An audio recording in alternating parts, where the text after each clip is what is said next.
સરકારની નીતિ નિયત જો પહેલા ગાયબ કરી દેવાનું, પછી ગાયબ થયા પછી એને પુનઃજીવિત કરવા બીજી જગ્યાએ એના માટે અલગથી પૈસા. અંતે તો તિજોરીની અંદર લૂંટનો કારોબાર ચલાવનાર કોઈ હોય તો એ કમલમમાં બેઠેલા કૌભાંડીને ગાંધીનગરમાં બેઠેલા. આ ગોચરનો પ્રશ્ન એટલા માટે હું જવાબદારીપૂર્વક કહું છું કારણ કે મેં એનો અભ્યાસ કર્યો છે. હું બહુ નાના ગામમાંથી આવું છું.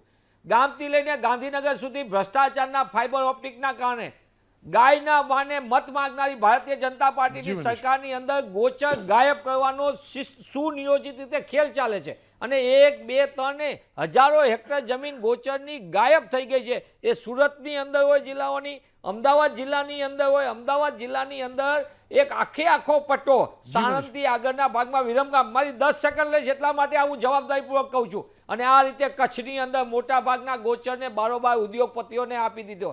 એક તરફ અમારી ગાય માતા જેને કહી છે ને મત માંગનારા ભારતીય જનતા પાર્ટીના શાસકો ગાય માટે તરણું તરખડું લેવા દેતા નથી. અને હમણાં જ આપણે તાજેતરમાં જોયું તો અમદાવાદ જિલ્લાની અંદર આખી ગોચરની ગાયશાળાની મોટી ગૌશાળા મોટી, એક કરોડો રૂપિયાની જમીન, એક મોટી ક્લબ માટે બારોબાર 1 કરોડો રૂપિયાની જમીન બારોબાર આખું કૌભાંડ થઈને સગે વગે થઈ ગયું.